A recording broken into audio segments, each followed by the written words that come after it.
Welcome to the Silver Screen Podcast. I'm Jared Boomer. And I'm Katie Gainey West. This is a podcast about movies and pop culture. And today we are talking about The Brutalist as I fight yet another cold. It's been the winter of colds for me. I know. I mean, I've been okay for a couple weeks, but our That's family good. has not avoided things. It's just the last few weeks we've been semi-okay or on antibiotics recovering from stuff. But I hear you, Jared. I am so sorry that you have been fighting stuff too. It's okay, but I trekked it out to the theater to see this 3.5-hour movie I with was a dedicated group of humans because there was about 40 of us in there. Okay, so I in. had the complete opposite experience, but I was telling Jared before this that I do not remember a single movie in the last 5 years that I so badly needed to unpack with someone.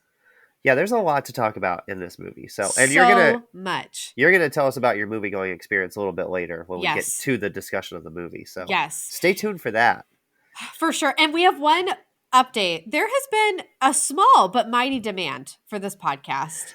Some people are sad that we said we were leaving. So I just have good news. Shout out Lauren and anybody else who's asked for this. So we think what we might do is quarterly updates. I know that's not a lot, but think of how much we could go over in that time. Yeah. But we're thinking of doing that because it seems like there's enough people that want to do this. And Jared and I are friends. This is our catch-up time anyway. And I still go to the movies, and I've been able, with the way movies are going these days, I've been able to stream a lot at home. So we are considering / think we might do quarterly updates for a while after the Oscar episode. Yes. So we may have we may get to the end of summer and then we have an episode where it's like, here's the summer movies we went and saw. And so it may not focus on one particular movie, like a deep dive, but it might just be more of a, here's what we thought about these movies that we watched. So yes. So don't unsubscribe to our podcast. And it's still worth sharing out with people. It is. Don't delete that podcast app just don't yet. Don't do it, you guys. Please. So we're recording this the day after the Super Bowl, which was in New Orleans between the Eagles and the Chiefs. Eagles dominated the Chiefs, won the game easily. Oh, man. There were so many murders yesterday. Drake. Yeah, Drake's dead. Okay, he's not coming out anytime soon. That was it. We literally watched a murder on live television. Yeah, the Chiefs, unfortunately, another murder. Yeah, the Eagles got them with their talons. Yeah, they sure did. Wow, fly Eagles! They really did. They flew. Bradley Cooper brought them out of the tunnel, and they said it's on. He was so happy. I kept thinking, I really did yesterday. I was like, I'm so happy for Bradley Cooper today. Do you feel like John Hamm was a random person to introduce the Chiefs? I mean, I think he's from Kansas City. I feel like the people I know are Kansas City diehard loyal fans. It's Paul Rudd and John Hamm. Okay, those are the two. Yep. Oh, is Jason Sudeikis too? Maybe, I don't know. I think he was at the game, but yeah. Paul Rudd, I know Paul Rudd. He's their number one fan. Yeah. So yeah, he was losing it last night. They panned to him once, and I thought he was crying. Yeah, I felt so bad. My favorite shot was Kevin Costner and Pete Davidson sitting next to each other. That was so weird. I didn't know what to do. That was such a rant. I just didn't expect to see those two people hanging out with each other. I didn't even know those two people knew of each other's existence. You know what was funny is it seemed like Kevin in that moment really wanted Pete to pay attention and talk to him, and Pete didn't care. And I loved that because I don't like Kevin Costner these days, and I was pretty happy to see Pete be so uninterested. Yeah. So obviously the halftime show was impressive as well with Kendrick Lamar. Had a lot to say. He sure did. A lot of symbolism. Serena Williams came out. Samuel L. Jackson came out. Yeah. I mean, there's a lot of people there. A lot of symbolism. A lot of quiet. Maybe not quiet. A lot of secretive FUs. You know? Yeah, not like in your face. I would say the Drake one was definitely in your face. It was. He smiled at the camera. Yeah. He was told, don't do this, and he did it. And you know what? Part of me was like, yes. Yeah. I was grinning. I did like how he used the whole field as well. Sometimes the halftime show sticks to one particular area, and that's fine. But when you have such a big areas of football field, I really like that he moved around and had some different stages set up and went in different areas. So, yeah. You know what I like, too, is he waited a long time to sing Not Like Us. I was like, he is he not going to do it? And it was like the Brutalist. The tension just kept climbing, and then suddenly I was like, oh, it's happening. Also, SZA, I already liked SZA, but yesterday I was like, her voice is so good. Mm-hmm. Yeah. She was great. And Serena Williams dancing, spot on. Loved it. Yeah. She Yeah. was great Now, too. Mustard, I don't know Mustard. I don't really either. I think he's more of a producer I than actually Googled anything. Mustard. I was Okay. like, who is this? Yeah. Yeah, he came out to yell that obviously He for sure did. TV off, which was Yeah. fun. But you So, know what, Kendrick? Okay, here's what I will say. I've been enjoying the beef, quite honestly, from the side. And also the fact that he wore a Canadian tuxedo to the Grammy. I mean, the murder, it was like a slow death, you know? And last night was the official murder. But and I love a murder. If it's not real life, I guess. it's But not true crime. if it's not, I don't like people dying. But if it's like a Yeah, I book think and it's that's fiction, I am here for it. So if it's like a metaphorical murder through a rap battle, give me yeah. all of them. But I don't love these men going after each other's families and especially kids. I think that's gross. I think that's below the belt. That's nasty. Yeah. That is unnecessary. But so that's nasty. But I loved it. I thought it was so good. And can we talk about Kendrick's bell bottoms? That was a fun choice. So, Yeah, that it sure was. I guess that's I guess that's probably all I have to say. I was very excited to see John Baptiste uh-huh. singing. Was it "America the Beautiful"? Was what he did, He did the or national the anthem. national anthem? Yeah. Okay, and I mean, I did pay attention. I'm sorry if I lost for it. Do you know his wife Suleika painted that piano? That's very cool. Isn't that amazing? And And that Netflix documentary about him is really oh, interesting too. American So, Symphony. So good. yeah. And I obviously love John Baptiste. I've been a fan for quite a long time, but I also have such a soft spot in my heart for New Orleans. So I was excited about a lot of things to do with this Super Bowl. Although I also didn't feel super invested to either team, so I was fine either way, but I was really happy for the Eagles. And then my last comment was Kendrick. Although Kendrick did commit a murder last night, let us not forget Kendrick has won a Pulitzer and actually is very talented. He is. So, Yeah. yeah, that's our Super Bowl thoughts. Yeah, you're So, welcome. real quickly, we will mention that the Critics' Choice Awards also happened, and I feel like these just came and went. Like I didn't even know these were. We do a movie podcast, and I was not aware that these were happening this weekend. So I feel like that's bad, but also I feel like they didn't promote them at all. I mean, So I only knew they happened because everyone was talking about how sweet Leighton Meester and Adam Brody were to each other when yeah, he won. So I watched that speech, and that was about it. And then I did see Demi Moore's outfit and her face. Yeah, that was pretty much it. I just saw people's outfits and was like, oh, okay, I guess those happened. yeah. So Honora won Best Picture at the Critics' Choice Awards, which is obviously another shake up in the whole Best Picture Oscar race, and Yeah. also won at the Producers Guild Awards, which is voted on by producers. And Yes. then at the Directors Guild, Sean Baker also won there. So that's a lot of awards for Honora in the past week or so. It is. But there's been upsets before. I did tell Jared, obviously we are going to discuss Brutalist, and I think there is a lot to discuss, but I have now seen 8 out of 10 Best Picture nominees. That might be where it ends because it is becoming very difficult to find I'm Still Here I'm Still Here? Yeah. Yeah, I'm still And here. Nickel Boys, very hard to find places to watch it in my area at a time that I can go see it. However, out of 8 out of 10 Best Pictures, I would give it to The Brutalist right now. Okay. Yeah, That's me. That's same my opinion if I was the Academy. same with showtimes in this area. Yeah. They'll be like, you could go see Nickel Boys at 11:45 a.m. or 10:45 p.m. Yeah. It's like neither of those work for me. Yeah. Here it's like you can see it at 3 in the afternoon. I'm like, who's doing this? People who don't have jobs or people who work third shift and just don't want to sleep that day. Like, who's going to go see that?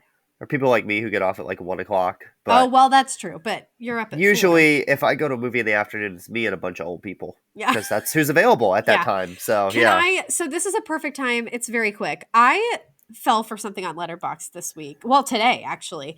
Okay. I had quite an eventful week with Letterboxd. I tried to do things on the web browser.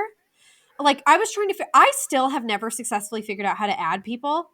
Okay. Like add find friends. find people or add them. I don't know why as a millennial I find Letterboxd very tricky. I accidentally unfollowed people this week. I had to add people back. It was a complete disaster. I was like, this looks a mess, and it's embarrassing because when those things happen, people are notified. And so I was like, well, now I just look like I'm avoiding people when really I was just having trying to troubleshoot how to add people on Letterboxd. So whatever. But then the other thing that happened on Letterboxd today, I got a notification on my phone and it said Edward Berger, who directed it, and whoever I think it was the screenwriter, read your review on Letterboxd. And I was like, what? And I Oh, was like, wow. what? So I clicked on it. Okay. It was actually a 5-minute YouTube video where they were reading Letterboxd reviews and giving Okay. people credit. And I thought, oh my God, mine was selected. I listened to the whole clip. It wasn't. So it was just an ad. Like it was just basically a thing saying, Hey. hey, they're reading Letterboxd reviews. I know you're on Letterboxd. You should watch this. And I did. And mine was not one of the reviews. So then I felt like an idiot. And I was like, well, there went 5 minutes. I won't get back. And so it's just been a really hard time for me in Letterboxd this week. So I'm sorry about that. So It's okay. sorry that's been difficult for you. So the only other thing was obviously the Amelia Perez controversy. We're not really going to get into it. You can do No. all your research if you want to, but Carla Sofia Gascon is in some hot water right now for Yeah. some tweets. It's And bad. then, They are bad, though. I did read yeah. some of them and I was like, oh, these are And unpleasant, then the which is crazy that she would write those. director of the movie came out with a Mm-hmm. statement about her, and she had to apologize. And so I was like, I don't think Amelia Perez really has a shot at Best Picture at this point after all this is happening. Well, So now I do think that this is not good for the acting categories. yeah, this really creates some shakeups there Yeah. as And well. then So people were like, are you going to quit your campaign? And she was like, no. And oh I'm more disappointed because, she'll always be the first trans person to be nominated, but I'm like, but look what you did with it. And I do hate some of this cancel culture where people are digging up things from 5, 6 years ago. That sucks because none of us are perfect at all times. We've all said stuff we regret, just some of it doesn't get recorded or put on social media. But I do think it's unfortunate. And it's also sad when a trans person, like part of a marginalized group of people, is saying nasty things about other people. And I'm like, you don't want people to treat you this way. So why are you doing it to others? So that's been disappointing. But either way, Amelia Perez wasn't my pick for anything. So yeah, I wasn't super excited by that. I still haven't finished that movie either. I need to finish that one. And of the ones I still have to watch, I have to watch Amelia Perez, Honora, Nickel Boys, and I'm Still Here. I think that's the four that I need to see. So we'll see if that gets done. Again, movie companies, like, you need to have your movies on the streamers or yeah. on demand where I can buy it by the time the Oscars happens. I'm just Right. Like saying, right now, I you will am. make more money that way. Yes. Like I'm desperate enough at this point. No, I don't want to be desperate. I never want to be desperate. But I am at this point willing to pay $20 to see Nickel Boys or I'm Still Here if I can watch it at home. Yeah. Yeah. And, after the Oscars, are you going to have that same feeling? Maybe not. No, So, probably not. So is now a good time to tell you what happened to me at the theater? yeah. So, before we get into our thoughts on Oh The no. Brutalist, we'll Yeah. talk about your theater experience. My theater experience was very normal. Okay. Went to the Good. went to the Can in Indy, which I had not been to before. Really cool little independent theater that has like a restaurant attached to it, but the movie theater is not like a dine-in theater, but they do have like concessions and stuff. But just 3 screens, and they were showing this. I'm Still Here in Nickel Boys, so I almost did a triple feature, but with this being 4 hours long, I decided against it. Right. The Um, whole day would be gone. but theater was super nice. People were super nice. Like, had a conversation with the usher after the movie because he had seen it. So really cool little, like, if you're in the indie area, really cool place to see independent movies. And they do like I was looking at their calendar. They do like a lot of events where they show like older movies and stuff, and Yeah. movies for kids, and so all kinds of different stuff. So That's awesome. Indy has some great theaters like that. Dayton does too. Like there's one that shows older movies. There's one that's a small independent one like you're talking about with only 2 screens. The Neon, I love that place. And the Neon does a great job leading up to the Oscars, but like right now the movies they're showing are the ones I need to see, but they have those random times. And I get why they have to do that.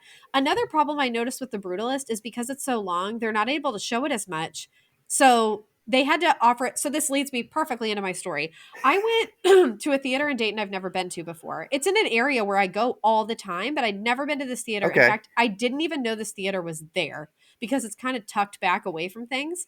Um, And I was looking for movie times, and the Brutalist was rarely there were a couple options left to see it in Dayton. They're about to remove it from theaters.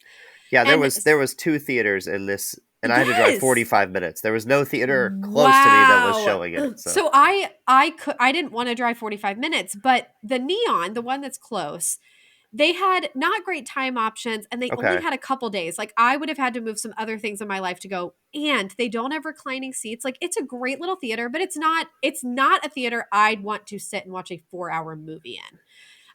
So I was like, no, I'm going to go somewhere else. Well, I found this one random theater like a couple towns away is showing it at 7:20 at night. I was like, great, no problem. Put the okay. baby to bed. I can go see this film. Don't Be worry, my home by husband. midnight. Yeah, yeah, that's exactly what I was like. Okay, it's going to be a late night, but I'll get home at around midnight. I got back in, by the way, at 11:50. This theater, I walk in, and there's like a vestibule before you get inside where you could scan your barcode to get your tickets. So I keep doing this, and I feel like I'm a failing millennial because the tickets won't print, but it keeps beeping. And then I Okay. read a sign, and it's like, you can come inside if you need help. And I was like, yeah, it looks like these machines don't work, so I guess I will go inside. So I go inside. There's one human being. There is no one buying snacks. There is no one walking around trying to find a bathroom. There is one human being behind the food counter. And I was like, hey, and then I saw they had bubbly water, and I was like, great, rather than a soda, I'll get a bubbly carbonated water. Awesome. So Yeah. I buy that. She prints out my ticket. I said, hey, is anyone going to be here when the movie ends? Because I'm a little freaked out about like being here by myself. She goes, oh yeah, like the managers stay until the end of the film. And I was like, great. But I also, again, people, 7:20 at night, there's one person here that I can see in the whole theater. I walk down the hallway. I don't see a single human. I walk in the theater. There's no one. And the movie was just starting. I get there right before it starts because I didn't want to watch the previews on top of 3.5 hours. So That's I fair. Yeah. intentionally was like, I'm showing up like 15 minutes in. So the movie starts, and I keep thinking, oh, people are just running late. They're just running late. No, no one shows up. I'm in this theater by myself the entire time, which I thought I would never do this, but I was like, man, I could take off my pants. I could do a jig. I could walk up and down, get my steps in all over this Yeah. theater. I could scream at the theater. I could do whatever I want, and no one would know, but I didn't. I just behaved myself and sat by the aisle. But that was freaky. Then at intermission, I was like, okay, great. It's my time to go to the bathroom. And I'm like, I guess I'm going to the bathroom, to no one in the audience. I go to the bathroom. Like, I guess I'll leave my It's coat here. yeah, yeah. No, I didn't. I was too scared. I left the bubbly water, which I was done with. Okay. And that was it. I took my purse and everything to the bathroom. The bathroom is spotless. Kudos to have a nice, clean bathroom in a public movie theater. Hello. It's But impressive. I don't see a soul. I don't even hear people. I don't hear anyone laughing, crying. I don't hear other movies playing. I was like, where am I? So anyway, I go to the bathroom. I come back. I sit through the rest of the film. It was over. When I was leaving, I saw the same girl behind the concession stand. And then I see one guy, and he's covering up the stands. You know how they'll have displays and things. Yes. He's just Yeah. covering those up for the night, and no one said anything to me. And I just left and was like, I don't think I'm ever coming back here. So it was alarming. And then I got a survey. I didn't fill it out because I didn't know how to explain that. But I felt like I You were was their first in. customer in 6 months. Yeah, They needed your I was thoughts. like, I felt like I was in the movie The Shining. Yeah. Yeah. You know, I've had it happen before where I've gone to a movie and been the only person in that movie. Yeah. But the movie theater usually is still You bustling a little bit. you Yeah. still hear signs of life. Yeah. Yep. You're like, okay, people are in here. Not this one. And it was 7:20 p.m. on a Thursday. I don't understand. So that was super freaky. I just had to share that. Yeah, that probably was pretty weird. So It was. yeah, well, I'm glad you saw this. You got a private screening of this Private because screening. we're podcasters and that's what they do for us. So Yep. yeah. I was a little more liberal with my swearing. Oh yeah. There were some things in this film that were quite upsetting, and I did swear out loud. And there was one part where I just went, nope, nope, nope, nope, nope. And I just said that out loud because I was just trying not to cry or scream or throw up. Yeah, that's Yeah. fair. So well, we'll talk about this movie now. My showing was like pretty packed for a Saturday afternoon. So Yeah. that was a very odd experience that you had there. But I'm glad you didn't leave. Did you ever have that thought of like, should I leave? Well, There's nobody in here, especially at intermission where you like do I stay? I didn't think about that. I was scared to Okay. walk to my car because Yeah. it was rainy and cold and there were a couple cars, but it was like the scene in Woman of the Hour, and I was like, am I going to get murdered? I did think about walking out when that one part in the movie when I kept going, nope, nope, nope, nope, nope. I thought, do I need to leave the theater? Because more upsetting things just kept happening. And then I was like, no, stick through it, girl. And I did. Congratulations to you. Thank you. So, Oh, speaking of that, well, since we're talking about it now, you can say the release date, but this movie, it's a hard R. yeah, it It's sure the is. hardest of R's. Yeah, it's pretty intense. Released on December 20th, right around Christmas. Great movie to Mm-hmm. take the whole family to. January 24th, wide release. So just a few weeks ago. Again, it's not getting very many showings, unfortunately. Oh, It's not in a lot of theaters. So, and it's like you said, it's 3.5 hours long, so theaters can only show it like yeah. 2, 3 times a day. Yep. It is rated R for graphic nudity, drug use, rape, some language, and strong sexual content. There's a lot of stuff going on in this movie. I So, mean, do you know IMDb? I don't know that they've always done this. I didn't notice that they now have like a parental section. And out of curiosity, I clicked on it and they'll give a severity. Like they'll be like severe, mild, moderate. Like they have all these, almost everything on it was severe. They were like nudity, severe, sexual content, severe. I was like, yes, that's yeah. accurate. Yeah. So, this is 3 hours and 34 minutes, which has been talked about. This movie Mhm. also does have an intermission, which we'll talk about more later on. IMDb is a 8 out of 10. Rotten Tomatoes critics, 93%. Audience, 80%. So, pretty good scores both Mhm. ways. Box office wise, domestically, it's made about $13 million. Worldwide, about 25 million, close to that for the box office numbers. And the synopsis of this one: when a visionary architect and his wife flee post war Europe in 1947 to rebuild their legacy and witness the birth of the modern United States, their lives are changed forever by a mysterious, wealthy client. So, a lot of intrigue there. And this is the architect is Adrian Brody. His wife Mhm. is Felicity Jones, and the wealthy client is Guy Pearce, which we'll talk about in a second. This movie is directed by Brady Corbet, fairly young guy. He's done a couple of other things, but this is like his first big thing that he's directed. So he Have you directed. looked him Oh, go up? ahead. Sorry, have you looked him up on IMDb? No, I have not. Okay, so I went to IMDb to look up. Also, is it Courbet? I did not know I this. believe it is. Yes. Okay, cool. So it is French. I mean, it looked French, but I didn't know if he went by Corbett. Like Yeah, that just sounds like the I American saw a in me. couple of interviews with him, and they all introduced him as Brady Corbet. So Cool. Okay, yeah, thank you for telling me. So I was looking at IMDb. I This is no shade. We all look different as we age and everything else, like go through life, your face changes. The picture of Brady on IMDb, he's like smoking. I was like, "Ooh, look at this guy." And then I was like, "Wait, that doesn't look like the guy I've seen them talking like to about the movie." He looks so different now. Like not even like the same human being. So I was shocked. I just yeah, want to that That's picture like has to be like well, 20 years old, maybe. I was gonna say, well, it's not 20 years. Well, I guess it could be because I he's don't my know. age. We were literally born the same year, which I also couldn't believe. Um, but I feel like it's one of those when somebody has a license or something and it's from 14 years ago and they've really been through it since then, and you're like, but this doesn't look like you. Like that bothers me when it doesn't really like fit together. And I would definitely say Brady's IMDb profile does not fit the man he is today. Yeah, he's catfishing a little bit there with that IMDb profile pic. So he is an actor and director. He directed Vox Lux and the TV miniseries The Crowded Room. That's only things he's directed. As an actor, he's mostly known for his role in the TV show 24 with Kiefer Sutherland. And then this movie and Brady are nominated for Best Director, Best Original Screenplay, and Best Picture.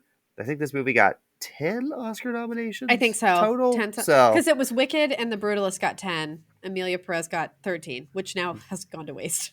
So, yeah, so this is one of the most nominated movies at the Academy Awards coming up in just a little less than a month. So we'll mhm. take a quick break. We'll come back. We'll talk about the cast and everything about The Brutalist. There's a lot to get into. And we're back here on the show talking about The Brutalist. This movie had, for such a long movie, this has a pretty small cast of characters that are actually involved in this. It's not like we meet like 40 people throughout the course of the movie. Right. It's pretty much the same people. So, but obviously in the lead role is Adrian Brody, who is playing Laszlo Toth. Yes, what a great name. I thought that was a fantastic character name. Adrian Brody is best known for The Pianist, The Grand Budapest Hotel, Midnight in Paris, and The French Dispatch. Also, I know people that it's technically Budapest, but like we're American, so I'm sorry if I sound American. His mother is Hungarian, which made this character deeply personal. He's been talking about that in all his interviews. And I just think that's fascinating. And I think that really aided his character. In 2003, he was the youngest male ever to win Best Actor for The Pianist at the age of 29. And if he wins again, he will be the youngest person to win 2 Best Acting Oscars. Also, he was, or next up, you can see him in Emperor and the Bookie and the Bruiser. I don't know anything about either of those. I did want Yeah. to say another interesting fact. I had talked to Jared. I can't remember if I mentioned it on the podcast. I don't think I did. But Adrian Brody, last I checked, had been dating Georgina Chapman, who is Harvey Weinstein's ex-wife. They had 2 kids together. And I thought that was fascinating. And I looked yesterday and they are still going strong. They've been together 5 years now. And Okay. I thought it was like kind of a secret. They're both very private about it. But apparently they've been going to all the awards and stuff together and they have been seen together since like 5 years ago.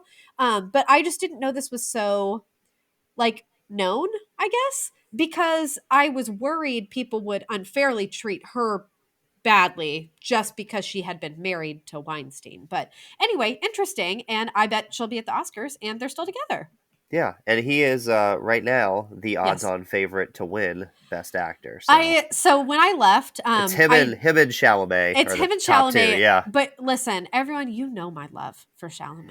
It is like my love for Tom Hanks. Are there any 2 people I love more in the acting community? I don't know, but I'll tell you this: not even halfway through the film, I said, "Give that Oscar to Adrian." yeah, he's To me, doing it's a no lot. at this point, it's no contest. Hmm. Yeah, I feel so strongly about this. I can't even tell you. So moving yeah. on. Next up, we have Felicity Jones. She plays Elizabeth Toth, which is like Elizabeth. She is an English actress best known for The Theory of Everything, Rogue One, A Star Wars Story, Like Crazy, and On the Basis of Sex, where she plays Ruth Bader Ginsburg, who I love. In 2013, she was nominated for Best Actress for The Theory of Everything. And next up, you can see her in Oh, What Fun and 100 Nights of Hero. Again, I know nothing about these. Felicity did a great job. I don't think she's going to win for this. Yeah, I just sent you a message. She's Yeah, I saw that. third in the odds right now. Okay. Behind actually Zoe Saldana and Ariana Grande. So Okay, I would actually agree with both of those.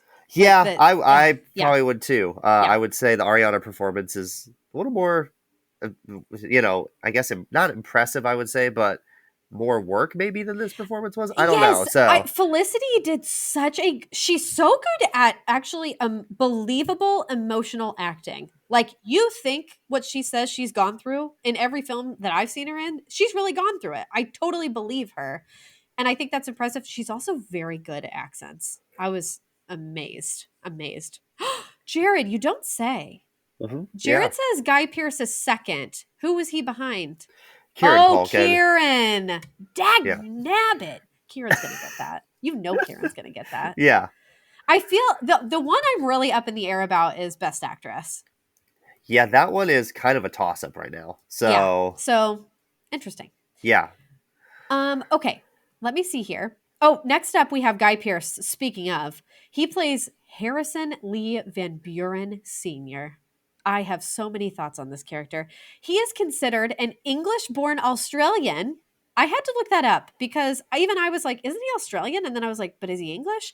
He was born in England, but almost immediately moved to Australia. His father, I think, was Australian and he grew up there, but his dad died when he was 5, I think, which is really oh, sad. that's sad. I think I have all of those facts correct, but I didn't write them down. But I was reading them yesterday. He's best known for LA Confidential, Memento, The Count of Monte Cristo, one of my all-time favorite movies, and The Hurt Locker. This is his first Oscar nomination. So if you remember in our last episode, I talked about how 11, 13, 11 people, Uh, a lot of yes. people, A this is lot of their people first had their first, acting yeah. nomination. He's one of them. He has 7 upcoming projects listed. So I just wrote down a few: Killing Faith, Blurred, and Mr. Sunny Sky. The one I'm most excited about is The Woman in Cabin 10. I loved that book. It was so spooky. So I'm excited he's going to be in it. I don't know who he's playing. And this movie was also starring Joe Alwyn, Raffi Cassidy, Stacey Martin, Alessandro Nivola, and Isaac de Bencol. I don't know if I'm saying his name right, but I had to mention him. He was a major player in this film. He sure was. So, and did you see, because this movie's been in development for a while, did you Uh see who huh. was originally supposed to be in this? Because it's like, Who I feel was? like it would be a Sorry. completely different movie. Who was? Um, so when they first cast this back in 2020, Yeah. Joel Edgerton was supposed to play the Adrian Brody role, Absolutely not. and No. Marion Cotillard was going to play the Felicity Jones role. That's not as egregious. I could see It's that wow, happening. Jared, 10-point word. Excellent place Thank to you. use egregious. I no, I'm with you. Joel Edgerton, hard no. And I And like then, him, but that yeah, no. and then Mark Rylance was supposed to play the Guy Pearce role. No, Guy Slade. Remember how I tried to bring back Slade last year when we were? Well, I'm not bringing it back. We say it at work all the time, but some people think Slade is really out. But I think sometimes it's exactly the right word to You're use. bringing it back, so yeah. And then Sebastian Stan was also supposed to be in this. Don't know what role he was going to play. Vanessa Kirby was supposed to be in this as well. So they changed this whole cast Ooh. up. So I yeah, loved the cast. I mean, the cast standouts for me. And even the people I didn't know very well. I was like, wow, great. To the point where I could not see anybody else playing any of these roles. yeah, yep. So Yeah. and that moves us into our likes, and obviously we'll have spoilers in here as well. So just keep that in mind because it's kind of hard to talk about this movie without Yeah. talking about the things that happen in it. So, but the performances obviously are the standout of this movie. You know, obviously we start with Brody, and he's in it for the whole time. Felicity Jones comes in at intermission. Guy Pearce comes in about 30, 40 minutes into the movie, and all of them really have this great quality about them because all of their roles are so different. Like, Mm-hmm. you know, Felicity Jones is more reserved. Guy Pearce is very, like the movie's called The Brutalist, but he's a very brash, you know, brazen guy. And then Brody's kind of like, I've come over here, you know, from another country, and I'm trying to get my wife over here, and I just design buildings, and that's kind of what I do. So, Mm-hmm. but I Oh, thought the performances were really well done, and we're all kind of different. yes. You made me think of something too. I knew nothing about this movie going into it. I didn't know the time period or anything. I knew Adrian Brody was an architect, and that was it. But my dad was the one that told me the brutalist, it's called that because it's a type of architecture, which I did not know prior to this because I don't know a ton about architecture. I know some. But I thought if anybody didn't know that, I hope that helped clear some things up for you. Okay. Anyway, I agree with you. The actors were astounding. I thought Adrian Brody, I keep joking about people carrying a movie on their back, but I think this was could have been a masterclass, if you will, in acting. But Adrian and Guy to me were such clear standouts. The scenes where they were together, but especially the scene at the party, the near the beginning, when Guy Pearce is talking to Adrian, he's talking about his mom, which got very Psycho vibes for me, like the movie Psycho. I was like, oh no, this guy has an inappropriate relationship with his mom. When he was talking to Adrian, I was like, I could study this scene for an entire semester of acting class. Like, so good. So, Yeah, so good. I thought they were amazing. And I just could not take my eyes off of them. yeah, and I thought I really liked Guy Pearce's character, and I even though he turns into the villain in this movie, Yeah. um, I felt for him in that first act because the first time we're introduced to him, Joe Alwyn has decided that they're going to revamp his library slash study area. They're going to Right. do it while he's away. He comes in, he knows nothing about it. His mother is close to dying, and he's just so annoyed. And I was like, yeah, I think I would be too. So. Yeah. I felt for him in that scene, but I also thought this library is really cool. Like the fact that the doors and the shutters kind of close and like cover the So books good. up, and you can still sit in the sunlight and it won't damage them. And Yeah. so I was like, this is, I get it, but also like this library is really cool. And then I liked later on in the movie when they go to the cafe and he has the conversation with Adrian of like, I'm sorry about that day, but now that I've Yeah. had time to reflect on it, I really do like what you did with it. Yeah, this to me, I really, if I had to pick, like if it was me, I would pick Guy over Kieran for best supporting actor because I think Guy did more acting. I think Kieran was great in his role. I already talked about how much I loved that movie, but I think Kieran was playing a little bit his Succession character and a little bit Kieran Culkin. Like I think that's kind of his thing, his shtick. Guy Pearce in the first act, like you're talking about, Jared, I felt for him. And I saw humility when he said, which true abusers are really good at everything that he did. Where he was saying, like, I'm sorry, I shouldn't have treated you this way. I love our intellectual conversations. I was like falling for it, hook, line, and sinker. Yeah. But this, oh my gosh, the tension I was feeling in this movie.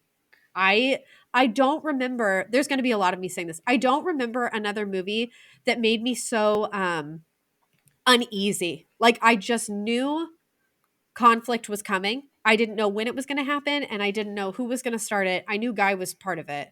And Joe Alwyn, can I say one picky thing about Joe Alwyn just cuz we're talking about acting? I think Joe plays like one character. Like Okay. he's well, I thought he was very good. Yeah. But I think Joe is really good at either playing a racist white plantation owner or a spoiled white rich kid. That's basically what we've seen him do in The Favorite, Harriet, this. So I'm not saying he's a bad actor. I just think I don't know that I would even believe him as a good guy. Yeah, that's a good point at this point based on what he's done so far. Yeah.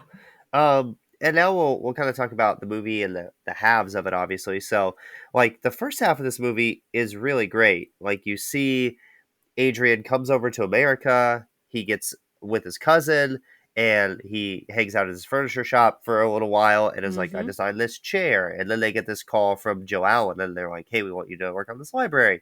And so, and then the first act kind of ends with them talking about how they want to build a big community center. Yeah. And that's going to be his project. And so you're like, this dude is like real rags to riches story here. Like coming over, he got some breaks. He seems like Yeah. a nice guy, World War II's over. Like the Yep. war has ended. Yep. Yeah. Like you feel like, okay, this is really going well. So I thought the first act was really fantastic. And Stellar.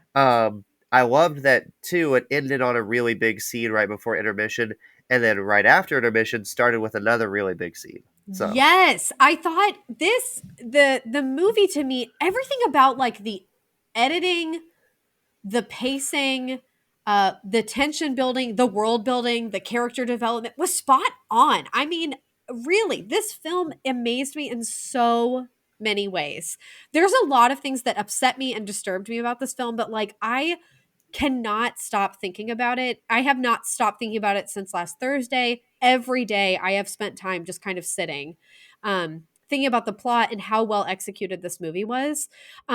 Speaking of intermission, I did think that the intermission was fantastic. I just like you mentioned, the timing of it was perfect. 15 minutes was a great length. And I honestly think the way movies are going, I don't want them all to be 3.5 hours long. I'll be pretty irate if that's what happens. But if we're going to do that, put an intermission in. That's what they used to do with these big epic films like Gone with the Wind. So I thought that was a great idea. And they executed it perfectly. yeah, it was really nice to like be able to get up, go to the bathroom, get something to drink. People were just kind of Search for mingling. signs of life. Yeah, you did a Is anyone here? search at the theater. You popped into other ones. You're like, is anybody watching Mufasa? Is anybody in here? I don't think they No? were. Okay. Yeah, but I love the intermission. I loved that I knew that it was going to have an intermission, so I didn't have to Mm-hmm. like find that awkward moment to go to the bathroom. And like you said, I felt like it fell in a good place in the movie. Like, come back, you have about an hour and a half left. It's about an Yep. hour and a half to the intermission, so that felt really good. Yes. Another thing I was thinking, oh, I thought this was a perfect slow burn. I really did. Jared, I was wondering the whole time I kept thinking, I was wondering how you would feel about the length of the film, the pacing and stuff. To me, this was perfectly executed. But like you said, I do think there was a distinction between the first act and the second act. I don't think the second act lost anything, but the first act was so engaging, I couldn't look away. And the second act just made me so uneasy that I was like, I need to get out of here so I can just cry and take some deep breaths in a quiet room. Yeah, I really liked the pacing of it too. I thought even though it was a long movie, it wasn't boring by any means. So I felt like it deserved its runtime and it earned its runtime. Because sometimes you see these movies that are really long and you're like, well, that could have been cut. Like we could have, made this shorter. But I don't know what you would cut from this movie. So I I think don't everything in there either. was needed. So Yes. Um, um yes, oh, go I was gonna ahead. say another like was obviously the cinematography, really great. The editing, the way the camera shots are, a lot of like long takes, sweeping takes, but also some really good close ups and stuff too. Yeah, it was beautiful wherever they filmed this. It takes place in Pennsylvania, but it was so beautiful wherever they filmed it. And the other thing people are talking about that I could not stop thinking about because the cinematography was so beautiful. This movie was made, I've heard on a 9 and I've heard 10, but either way, no more than a $10 million budget, which there are episodes of TV that are now made with that kind of budget. This entire film was a $10 million budget. It's already made 24 million, which it doesn't even matter. It's amazing that they made such a beautiful, lengthy, complex film with that amount of money. Yeah, it really does show like, when you look at some of these budgets for these other movies that are like 300 million, you're like, Yeah. what did you do with that? Because it Yes. doesn't look as good as this that was made for $10 million. So another like was the soundtrack as well. Obviously, the Yes. soundtrack's really, really cool. It has a lot of tension in it as well. At times, like things just won't resolve, or it'll be like you're Hmm. like, okay, what's gonna happen? So that was really good to hear too. Do you ever have like a song that you hear and you're like, this reminds me of something else and it bothers you until you figure it out? Because that Yeah. happened with this. And Okay. I figured it out that night, but it was Black Swan with Natalie Portman. There's a specific scene when things are starting to take a turn, and the music that's playing sounds just like, I mean, note for note for a minute sounds just like the Brutalist, the main score, but it's only a couple notes. It's like 3 or 4 notes, but I could not stop thinking about Black Swan. So if that happened to anybody else, send me a DM. And then, Jared, I couldn't wait to say this point. I noticed this during the film, and this is the thing that blew me away. This was, everyone, an original idea. Did you even know those exist anymore? Did you No, know someone could have a thought that wasn't based on a character, a historical figure, a book, a sentence somebody said in a speech? Did you know people could have original thoughts? no, I don't think so. Yeah, So because this one actually was. I want this to win original screenplay because it is the best idea and most original thing I've seen in probably a decade. yeah, it's really well done, and like you said, it's so refreshing to be able to see that. Um, and I guess you could say, like, if I'm looking at the best picture movies that I've seen so far, I guess honestly, The Substance would probably be the other one where I was like, this was very original in terms of what it's doing and what it has to say and some of its themes and things in that movie. But a lot of the best picture nominees this year, at least that I've seen, do not feel like they are very original. You have A Yeah, Complete Unknown, which is based on a famous person. You have Wicked, which is yeah, based on a Broadway musical. You have and some a of these, book. yeah, and some Yeah, of these other ones too that are based on previous material. So yeah, it was really nice to be able to see that original story and not know where it was going too, and not yeah.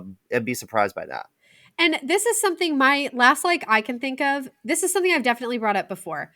I am at the point where when we recommend books and stuff, I can't, if I have to read another World War II story, I'm going to lose my mind or watch another show or movie about World War II. And I suspected this was around that time, but I wasn't really sure before I saw it. But this is exactly how you make a film about the deeply horrible impacts of World War II without focusing on the war itself. Like this focused on how people were still racist and bigots after the war, about the displacement of people as they left Europe when they were trying to flee for their lives, about people like facing different, not like socioeconomic status, like they didn't have enough money to survive or they spent whatever money they made, had moving somewhere else. But it was so good. I mean, it totally showed how devastating that war was without us watching all the battle scenes and seeing a bunch of Nazis over and over march through towns. Yeah, that's a really good point. So, and one Thank other like you. I had before we move on to dislikes is I really liked how Adrian Brody's character, like, he obviously, like most creative people, just wants to kind of design this building and kind Mhm. of be left alone. And there's so many different people, especially when they get to that community center, that are having their inputs. They're like, well, the mayor really wants this, and the church really Mhm. wants this. And so he's like, how do I incorporate all this into this freaking building that Right. I'm working on, you know? And I thought that was really just because that happens on like projects that you work on. Like you might have an Yes. idea, and then people be like, we need to add this, or we need to do this, or we got to take this out, or whatever. And so I thought that was very accurately depicted as well, because like he just kind of wants to do his vision. Right. There's a lot of people that are like, we can't do that. We gotta cut the budget. And even at one point, he's like, he tells Felicity Jones, he's like, we're gonna be paying for this with part of my salary from this job so that I can have the Right. ceilings at like the height that I want them to be at. So Yeah, he had yeah, such a passion for the art and yeah, what he yep. was doing. And also, you could tell that was kind of cathartic and therapy for him. That was one thing he had positive recollections before the war, before his family was ripped apart, before he saw all these atrocities. This is the thing he loved to do and the thing he was good at and famous for. And now all these people in a different country are telling him what he should do, what he can't do, all this other stuff. So no wonder it rubbed him the wrong way. Okay, so now we'll move on to our dislikes. And Katie, what's your first dislike for this movie? I mean, I would say this is the hardest R I've seen in a decade. But I also want to say I don't know if that's accurate because I also just watched The Substance and told everybody about it on our last episode. So I don't know. Like The Substance was disgusting, like gross Like body. for like shock value almost. Like Yes, and like it's yeah. gross. Yes. This was stuff that really happens. This was the ugliest of human nature. This was sodomy, sex in maybe a dangerous way, graphic drug, heroin abuse. Like, I mean, ugh, like terrifying, terrifying, terrifying stuff. I hated it. Of every kind of abuse you could think of. But no joke, this is not a film for anyone under the age of 18. I don't even want to know what this would do to someone under the age of 18.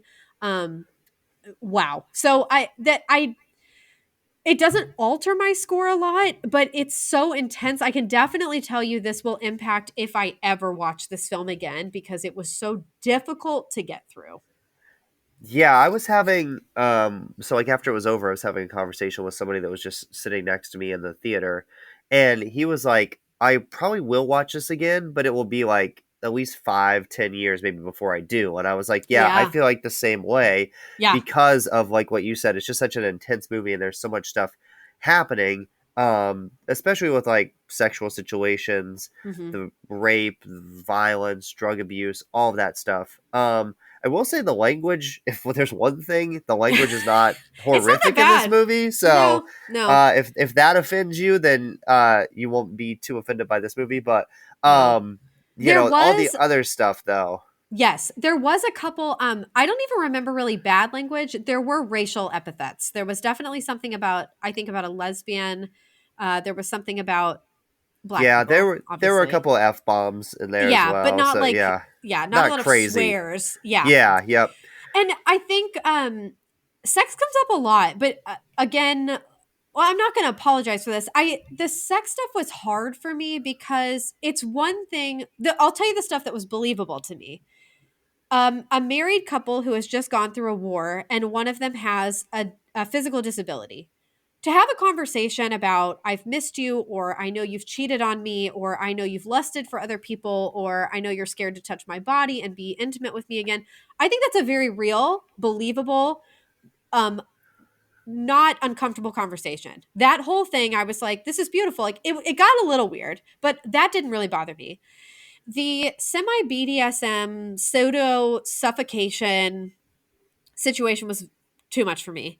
The Yeah, watching the porn, like I don't know why we had to see the dirty film. Like I am not I totally know those things exist. I even get why he went in there. The opening scene where he is clearly having I mean I don't even care what was happening, but the we saw so much that I was like, wow, we are opening this movie with this, with like full frontal male nudity, like, and it was sustained. It was like minutes of film. It wasn't like a 30-second, oh, there it was. That was a lot. And then what was it? Okay, the rape. The rape, Yeah. I could see it coming. So something very similar happened this year in Baby Reindeer. And that was the most disturbing rape scene I've ever seen. Um, this one was so bothersome, but it was just uncomfortable for how long it lasted. That's what I'm saying. Like some of the stuff I was like, okay, you can put it in, but it was like we had 8 weird sexual stuff. We could have had 3. We could have left it at 3, and it didn't need to be 4 minutes devoted to each bizarre sexual thing. Does Uh-huh. that make sense? So that Yeah, is a gripe of mine. I would agree. I would say, honestly, this is going to sound weird, but I would say, if anything, the rape scene is probably the most important Yeah, in the story of the movie. for sure. I would And I'm agree. not saying that I want to, see someone get raped, obviously, but No, in terms no. of, the importance to the story, I think that's the one that maybe has the most impact. Uh-huh. So, while it was a long scene, I felt like it was warranted, I guess, at that point of the movie, and was necessary to see the power dynamics a little bit and things like that. And yes. Sorry, But it still was very uncomfortable to watch. But I agree with you on yeah. some of those other ones, like when he goes to that pornographic movie, when he goes to the brothel or whatever, and Yeah. has sex. I mean, some of those things, I was like this, and I would say the Felicity Jones ones were also necessary to the Yes, movie as well, I since would that's his agree. wife. So yeah, yep, Yep. And well, in the Felicity Jones thing, the thing I didn't like was there were 2 things with her. The one where they're just talking and she says, "I know what you've done. Like, I know you've been unfaithful to me. You thought I was maybe dead, like I wasn't here. We yeah. didn't know." And then I she's think like, that "I've thought about you every day yes. since you've been gone. Like Yes. I've I I've thought had dreams that about you. I've you know yes. I I've and wanted you. Yeah, And she's yeah, kind of asserting, I'm upset with you and I yep, know you've been unfaithful, and saying, kind of holding that over him, but saying, I'm committed to you, I'm married to you, let's move on, which yeah, I think yep." is a very adult conversation. I thought that was fine and the rape was not fine, but I get what you're saying. It changed the trajectory of the film. Yeah, it was a big Also, story moment. Yeah. yeah, and also things with men. We don't see that a lot, which I think is why it bothered me so much in Baby Reindeer, and especially when people are um what am I trying to say? Not sober. Uh huh. Um Yep. so I would agree. I think those 2 things we could have had, but I do really get irritated with directors who are like, we need the gratuitous sex. Like, you could have seen him walking in a brothel. We didn't need to see what happened in the brothel. It wasn't important to the film. So that kind of stuff, I do give deduct points from films when that happens, because Yeah. this was like 8 situations too many. I think 2 And of them were justified. and I do think it was a well thought out directing decision for the rape scene to Oh, have them both be clothed, yep. and to also shoot it from a pretty A far away distance, distance. and there was Yeah. Yep. shadows. Yes, Yeah. I agree Yep. with you. I thought that was Because that could really have been a good, lot. That could have been a lot more graphic if for they sure. And wanted it to be. Baby Reindeer was Yeah. really, Yep. it was, I'll never watch that again. Like, Yeah. yeah. So yes, so that's, I mean, that was maybe my biggest gripe of the film. And then I don't know how you, oh, okay. I hate this in books, and I don't see this a lot. Oh, I don't see it all the time in movies. I the drug situation, like, just or substance use, like raped because he was either just shot up or was drunk. I saw that coming a mile away. And also the fact that he gave his wife heroin to deal with her chronic pain and that she OD'd. All of Yep. that I saw from a mile away. And so when stuff like that happens, I kind of roll my eyes. And I don't like that feeling. So that bothered me. I don't know if that was as predictable for everybody else, but that was definitely predictable for me. I thought I could see it coming as soon as he left her alone in the bathroom. Yeah, I was like, she's this gonna is it. pass out, Yeah, or just yeah, something. So, yeah.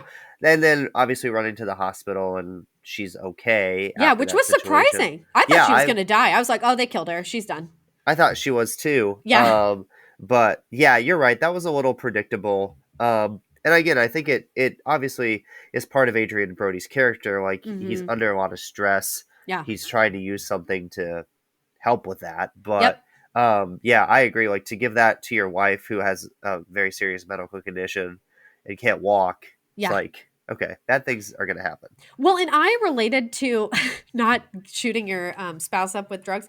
I related to in a different way than I would have a couple years ago. The stress that you can be under when a family member, a spouse, or a child is upsetting you to the point where you can either get violent or where you think you will pass out from the stress. I can understand having your wife or spouse screaming like that and they're in so much pain and you're like, I will literally do anything to make this stop. I get that now in a way I didn't a couple years ago. So I can see how he was trying to help her. Do I think that was a smart move? No, I was pissed at him. And the OD thing, I mean, yeah, we saw that coming. Okay, another thing, I don't know how people felt about this. I did not hate this. Seriously, I did not hate this, but I don't love the unanswered questions at the end, specifically about what happened to Harry, which is Joe Alwyn's character. Like, I don't know if he found his dad. I don't know if he ran away. Harrison, the dad, I don't know if he was murdered, if he was caught for the rape. I don't know if he was eaten by dogs. I don't know if he drowned in the community center. I don't know what happened to him. And I don't love the ambiguity, but I don't hate it. Yeah, I thought the part where Felicity Jones comes in and is like, "You raped my husband," was a great scene and really well Yes. done. But Yes. then to have that, and I liked Joe Allen being like, you could tell he was getting visibly more like stressed. Like, Uh-huh. Uh-huh. where is he? Like, where is he? Yeah. What I didn't like is we have 5 minutes of shots, wide shots of them looking for him, and then Yes. nothing. And it It's leads like to nothing. I'm like that is a long time to have us sit here Yes. and look at cinematography and not have a Yep. result, and then to go straight to the epilogue, which is Yes. another kind of, I guess, odd choice in this movie to have that in there and have Yep. such a far time jump forward. And then like the Yes. disco theme starts playing of the score, and you're like, is this a different movie? Is this Yeah, It Brady was reminds me like at the end of Babylon when like Damien Chazelle's like, here's clips from all these movies that I've yeah. seen. It's like, Yeah. okay, why? This was 3 hours. You didn't need to put those in there. Well, So and Brady talked about why he picked that like disco-y song at the end, and it made okay. sense. But I was like, if you think people are just going to figure that, I would have never figured that out. I just thought, oh, I guess you're going with the '80s theme, which was weird to me. And I'm trying. There was something else that you said. Oh, okay. Um, oh, okay. Yes, when at the end they're doing all that searching for Harrison. It reminded me of Shawshank when he leaves the Bible and you can tell there was a hammer in it and that's how he dug his way out. That's like a big fu to the warden, which is awesome. The cross, like when they pan down and you see the light shining and it's the cross on this beautiful thing that he's built, like an altar, that was great. I knew they were going to do that too. That was very predictable, but we could have just panned to that. We didn't need the 5-minute search. I agree with you. And then to have no resolution was bizarre. I will say too, because it felt like there was a big climax to dragging Elizabeth across the floor. She is disabled and Joe Alwyn drags her across the floor in front of all of these rich, white, important a-holes. Um, and he really showed his hand there. I mean, I think they hated him at that point. That was Yeah. amazing. But then once that stopped, then all of that tension really kind of just dissolved. So they lost me there, and I agree with you. Going straight to the epilogue wasn't a great choice, and the way it ended was a little strange to me. Again, I didn't hate it, but I didn't really. I hate not knowing what happens to Harrison, Yeah. especially. It's Um, also, I think, a weird decision to have your lead character basically not talk in the movie for the last 20 minutes. I thought that was yes, kind of like he's not in that final sequence, obviously. And exactly. then we go to the epilogue and he's old and just kind of sitting in a wheelchair. I Yep, thought that was very strange too. Of like, okay, we've been following this guy for 3.5 hours right. and now he's just gone for 15, 20 minutes. I agree So, because the daughter, I mean, the daughter, not the daughter, the niece, she kind of explains, like my aunt died. My uncle went on to have a successful career. Like, she clears up some of our questions of, did these people end up happy? Did they survive? What Yeah, happened? and she's like, some of his architectural designs Yeah. are reminiscent of things that he endured during the Holocaust. So it's Yep. like, okay, this And is she yeah. explains that the community center was finished, which was one of my questions, but I think there was probably a better way to do that. So again, it's not like, I do not think it had a weak second half. I just think the first half was so amazing that it would have been really hard. It's like when you have a fantastic first film and you make a sequel, the sequel's always going to have a really tall order to beat the first one. And I just think the Yeah. second act fell a little bit short, and I would have changed the ending. That being said, though, I didn't feel this movie was overly long. I don't think it needed to be 3 hours and 34 minutes long. And also, my last thing is, I don't think I would watch this again. I mean, so many things were so upsetting. I'm going to remember this film. I'm going to talk about this film. I'll probably recommend the film, but I don't think I will sit down and watch it again. Yeah, I don't know if I will or not because seeing it in a theater was such a unique experience that I don't think will translate at home as well. Um, and I agree with you on the ending kind of soured me a little bit, actually dropped my score a little bit after I was like, Mm-hmm. well, I had a really great time with this, and then this is how we decide to end this epic story. Like this is kind Yeah. of weird. So, and we didn't really talk about the niece character at all either, but she was kind of interesting Yeah. too. You know, obviously That, yes, go ahead. Go ahead. I was gonna say, well, obviously, like the whole first part when she's in the movie, she doesn't talk at all. Uh And huh. then there's the whole implied something happened between her and That's what I Joe was going to Allen's ask. character. Yeah, Do you think something happened? Because I didn't love that they didn't really. I think it did because when they were walking back there to the rest of the party, they were both adjusting clothes a little bit, But just she ever didn't so seem slightly. upset. But she didn't seem Yeah, upset. yeah. And I don't. I was under the assumption that something did happen, but again, there's some ambiguity there. So Yeah, and I mainly thought that was weird to imply it and then go nowhere with it, because it makes perfect sense that the a-hole son of the a-hole dad would also rape people and would take advantage of people, especially someone who is so traumatized they can't speak anymore. But I felt it was very strange that never went anywhere. Again, this happened to him in another movie we reviewed recently where I was like, why would you? Oh, it was a complete unknown. They mentioned he's Jewish, that comes up, and then it never goes anywhere. And then I think, well, why'd you take the time to tell us he's Jewish if that doesn't even matter to his identity or his songwriting or anything?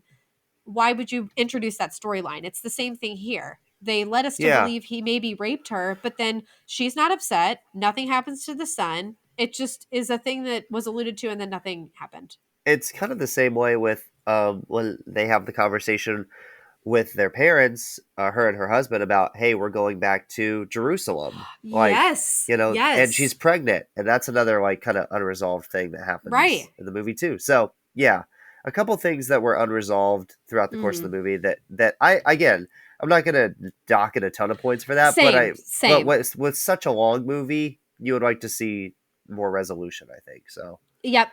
Yep. okay, are we ready for the scores? Yes, I think it might be you. I could be Okay. wrong, but you sounded like you had one ready to go. Yeah, I think I'm gonna give this like an 85 out of 100. So Okay, that's fair. really enjoyed it. Thought it was pretty well done. The ending and how it kind of got to the finish line was not the best for me. I think the first half I would give like a 97, 98. I mean, Oh, it's like yes. incredible the first hour and a half, but then it kind Yes. of just falters a little bit towards the end. So that's where I'm gonna end up as an 85.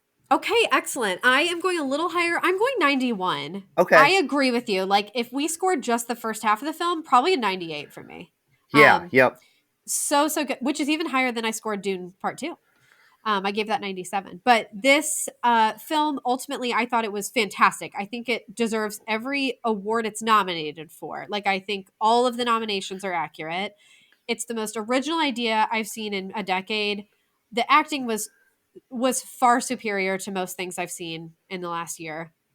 It was so good. There were just, I definitely was very bothered by how much gratuitous sex there was, unnecessary, and some of the unresolved stuff. But the length of the film did not bother me, so that's definitely not a reason I would dock it points.